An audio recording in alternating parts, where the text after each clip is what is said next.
బుడమేరు కాల్వకు గండిపడ్డంతో పోలీసులు స్థానికులను అప్రమత్తం చేశారు. ప్రజలందరూ నివాసాలను ఖాళీ చేసి పునరావాస కేంద్రాలకు రావాలని సూచించారు. కాల్వకు గండిపడ్డంతో పరిసర కాలనీలోని నీరు చేరుతోంది. కాలనీలోకి నీరు చేరి ఇబ్బందులు పడుతున్నామని ప్రజలు ఆందోళన చెందుతున్నారు. బుడమేరు కాల్వ దగ్గర పరిస్థితి ఎలా ఉందో పూర్తి సమాచారం మా ప్రతినిధి మల్లికార్జున్ అందిస్తారు.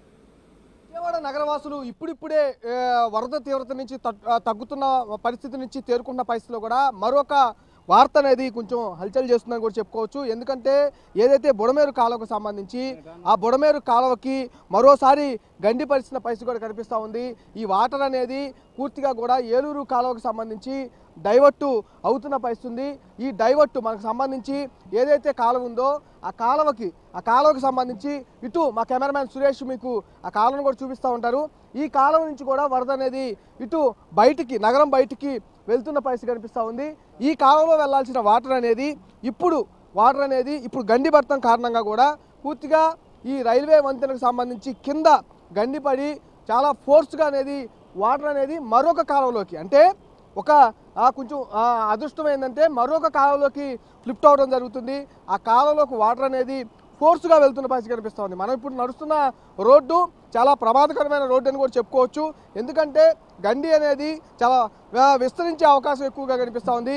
అధికారులు చర్యలు చేస్తున్నప్పటికీ కూడా కొంత విఫలం అయితే అవుతున్న పరిస్థితి కూడా కనిపిస్తూ ఉంది. ఎందుకంటే దాన్ని ఆ ఫోర్స్ని కంట్రోల్ చేయాలన్నా కూడా చాలా ఇబ్బంది పడే అవకాశం కనిపిస్తున్న నేపథ్యంలో ఈ రోడ్డు అనేది రైల్వే వంత నుంచి కిందకు అటు సైడు వేరే రూట్కి వెళ్ళే దారిది. కానీ ఇక్కడ గండిపట్టం నేపథ్యంలో కూడా పూర్తిగా వాటర్ అనేది ఫ్లో అవుతున్న పరిస్థితి కనిపిస్తూ ఉంది. అది కూడా చాలా ఎఫెక్టివ్గా వాటర్ అనేది లోపలికి వెళ్తున్న పరిస్థితి కనిపిస్తూ ఉంది.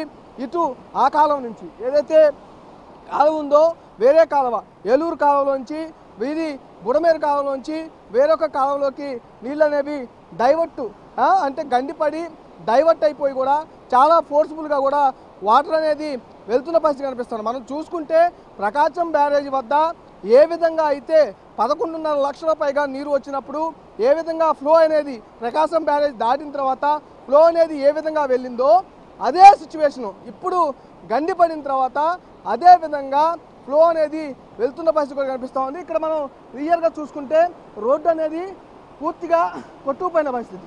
కొంత చర్యలు అయితే ప్రభుత్వ అధికారులు కానీ ఇక్కడున్న వారు కానీ చేసిన పరిస్థితి కూడా ఉంది.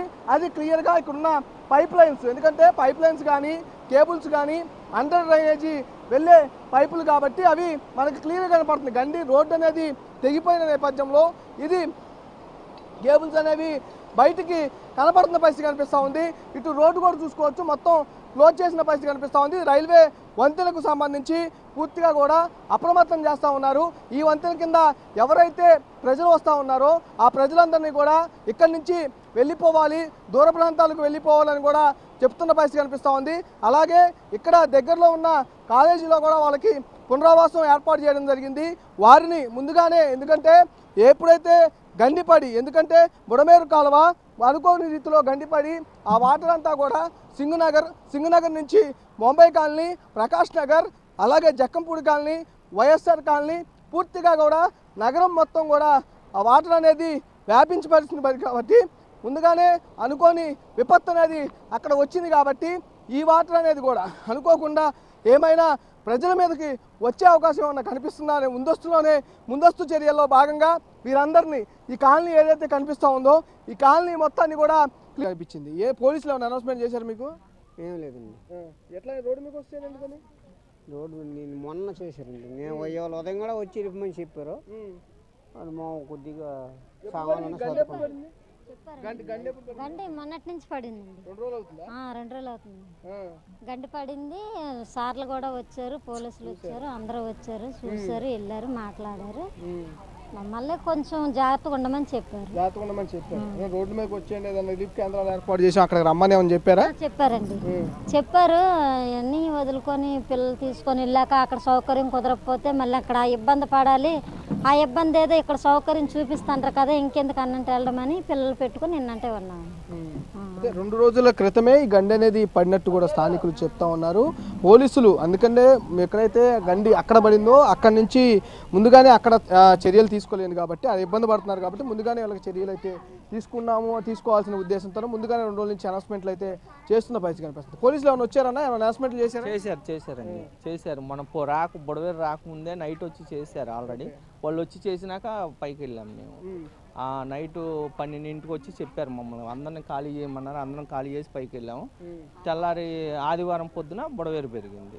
అప్పుడు ఇంకా అందరూ నుంచి కూడా ఇక్కడ చాలా మంది కూడా లేవని కూడా చెప్తున్న పరిస్థితి కనిపిస్తుంది. ఇక ఇక్కడ చూసుకోవచ్చు, చాలా డౌన్ కూడా ఉన్న పరిస్థితి. ఆ వాటర్ ఫ్లో అనేది కొట్టడంతో కూడా నీళ్ళలో ఉన్న ఏదైతే మట్టి మొత్తం కూడా ఆ ఫోర్స్ అనేది ఎక్కడైతే గండి పడిందో ఆ ఫోర్స్ అనేది గండి పడక ముందు ఇటు వచ్చిన పరిస్థితి. ఈ రోడ్డు మొత్తం కూడా ఎక్కడైతే మనం మెయిన్ వంతెన కనబడుతుందో అక్కడ వరకు దాదాపుగా 200 మీటర్స్ వాటర్ అనేది చాలా ఫోర్స్ఫుల్గా కూడా ఇక్కడ ఈ ప్రాంతం మొత్తం కూడా నీళ్ళు అనేది రావడం జరిగింది. ఆ గడ్డి పట్టడం మూలంగా ఇప్పుడు ఇలాంటి డ్యామేజ్ అనేది చిన్న చిన్న డ్యామేజ్లతో పోయింది. ఆ గండి పట్టడం కొంత శుభపరిణామం అన్నట్టు కూడా మనకి స్థానికులు చెప్తున్న పరిస్థితి కనిపిస్తూ ఉంది. 2 రోజుల నుంచి మేము అసలు ఇక్కడికి రావడానికి కూడా ఇబ్బందులు ఫేస్ చేసినట్టు కూడా చెప్తా ఉన్నారు.